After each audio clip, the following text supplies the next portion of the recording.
Eguneratze garrantzitsua da, ez bakarrik duen volumenagatik, baizik eta batez ere, ura egiterakoan kontuan hartu direlako gasagarrintasun, oreka eta ingurumen kalitate irizpideak.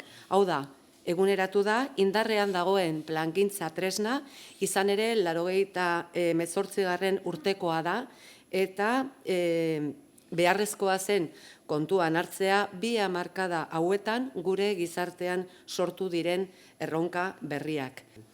Basogintza agendak lotura estua du garapen jasangarriaren helburuekin, basokudeak eta jasangarria sustatuz, bai, eta klima aldaketari aurre egiteko lanarekin ere.